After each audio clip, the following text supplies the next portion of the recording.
पूर्णिमा के दिन आप शाम को प्रदोष काल के समय 4:30 बजे से 6 बजे के बीच में 1 लोटा पानी, उसमें 5 बेलपत्र रखकर, 1 कमलगट्टा डालकर भगवान चंद्रेश्वर महादेव के नाम से भगवान शंकर को चढ़ा दीजिए। आपकी जो कामना हो वो कामना कर चढ़ाएं, विनती करें चंद्रेश्वर महादेव को और निवेदन करें कि हमारा ये कार्य सफल हो। केवल पूर्णिमा के दिन चढ़ाइए, कार्तिक पूर्णिमा तक क्या फल मिलता है हमको जरूर बताइए। भी पूर्णिमा की रात्रि को और कार्तिक पूर्णिमा की रात्रि को गर्भवती नारी अपनी नाभि पर यदि चंद्र की दृष्टि पड़वा लेती है तो बच्चा विकलांग पैदा नहीं होता है। गर्भ से जो बालक होगा श्रेष्ठ होगा, विद्वान होगा, चतुर होगा, पढ़ने में होशियार होगा, क्योंकि ये चंद्र की किरणें जब समुद्र में उछाल ला सकती हैं तो आपके जीवन में भी तरक्की ला सकती है, उछाल ला सकती है। पूर्णिमा के दिन अगर आप इस भटिंडा पंजाब की पवित्र भूमि से शिव पुराण की कथा श्रवण कर रहे हैं, कहते हैं स्कंद पुराण में लिखा है और काशी खंड में वर्णन किया गया है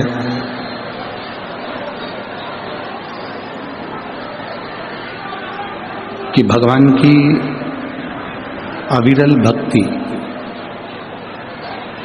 जब शिवरात्रि आती है मार्च के महीने में, जो महाशिवरात्रि आती है उससे पहले की 2 शिवरात्रि और माह की शिवरात्रि तीसरी, कहते हैं पहली शिवरात्रि, दूसरी शिवरात्रि और माघ महीने में, माह महीने में जो सुंदर आनंद से बाबा देवादिदेव महादेव की जो महाशिवरात्रि का स्मरण आता है, महाशिवरात्रि का पूजन होता है, तो पहली शिवरात्रि पर हम जितना दान करते हैं, पुण्य करते हैं, भजन करते हैं, कीर्तन करते हैं, सत्संग करते हैं या बाबा से अपने दिल की बात करते हैं, तो तीसरी शिवरात्रि जो महाशिवरात्रि आती है तब तक मेरा बाबा आपको करोड़ों में प्रदान कर देता है और भर देता है। ऐसा क्रम है। तो भटिंडा पंजाब के सभी श्रोता भाई बहन बड़े किस्मत वाले हैं। मैं श्री बांके बिहारी सेवा समिति भटिंडा पंजाब को साधुवाद देता हूँ। कथा के मुख्य यजमान श्री अमरजीत जी मेहता, पंजाब क्रिकेट एसोसिएशन समाज सेवी भटिंडा पंजाब से, जो इस पवित्र शिव महापुराण की कथा के मुख्य यजमान बने हैं। एक बार जोरदार ताली बजाकर उनका स्वागत, वंदन, अभिनंदन। जिन्होंने इस पवित्र शिव महापुराण कथा को पंजाब तक लेकर आए और आपको और हमको श्रवण करने का सौभाग्य प्राप्त हुआ।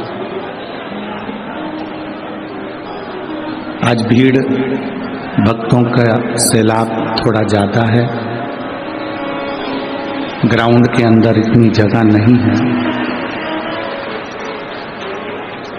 कैपेसिटी से ज्यादा भक्त इस ग्राउंड में हैं और ग्राउंड के बाहर भी आपसे ज्यादा लोग पूरे दरवाजों पर खड़े हुए हैं। इतनी कड़कड़ाती हुई ठंड, जहां पारा 4, 5 और 6 पर जा रहा है, वहां इतने 6 पॉइंट पर पारा रहने पर, 6 का टेम्परेचर, 5 का टेम्परेचर, 4 का रहने पर आप इतने लाखों की संख्या में आए हो, ये आपके हृदय में भगवान शंकर की अविरल भक्ति है और बाबा आपकी कामना पूर्ण करे, यही बाबा से विनती है। और तेरी कृपा बिना ना हिले एक भी अणु, लेते हैं श्वास तेरी कृपा से। हे गंगाधार मुक्ति द्वार ओंकार भोले ओंकार आयो शरण दिया शंभु तारदार। बखान क्या करूं मैं राखूं तेरे का, चपटी भगवत में खजाना कुबेरा। हे गंगाधार मुक्ति द्वार ओंकार भोले ओंकार आयो शरण दिया शंभु तारदार। शिव महापुराण वर्णन करती है शिवरात्रि के महाशिवरात्रि जब आए वो तीसरे नंबर पर खेला। तो यदि हम हिसाब लगाएं तो जनवरी की पहली, फरवरी की दूसरी और मार्च की तीसरी। आप जितने बैठकर कथा सुन रहे हो और जितने आस्था चैनल पर कथा सुन रहे हैं, जितने फेसबुक यूट्यूब पर कथा सुन रहे हैं, आप दिल से हृदय से आज बाबा की कथा में कहकर जाना और उससे प्रार्थना करना। भजन करोगे उसका फल भी ज्यादा मिलेगा, प्रार्थना करोगे उसका फल भी ज्यादा मिलेगा, दान कर रहे हो उसका फल भी ज्यादा मिलेगा, भूखे को भोजन करा रहे हो उसका फल भी ज्यादा मिलेगा। और तीसरी शिवरात्रि तक इंतजार करना कि तुमने 10 रुपया 5 रुपया दान किया या किसी को भोजन कराया या पानी पिलाया या तुमने स्मरण करा। तो जब महा की सुंदर आनंद में शिव महारात्रि आए, उस रात्रि का इंतजार करना कि बाबा ने तुमको करोड़ों में गिनती कर दिया कि नहीं दिया। बदल आनंद में देता, खाली नहीं जाता यहाँ से। बाबा अगर आप कथा सुन रहे हैं, भक्ति कर रहे हैं, भजन कर रहे हैं तो खाली नहीं जाए। आपका स्मरण खाली नहीं जा सकता। बस जरूरी नहीं कि भक्ति का दिखावा करा जाए या भजन का दिखावा करा जाए तो भगवान प्रसन्न होगा। ना ना,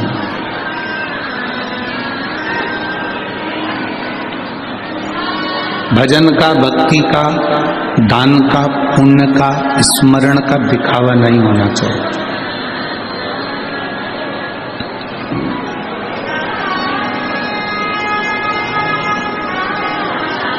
किसी को मत दिखाओ कि हम कितनी भक्ति करते हैं। जैसे लक्ष्मी को तिजोरी में छुपाकर रखा जाता है,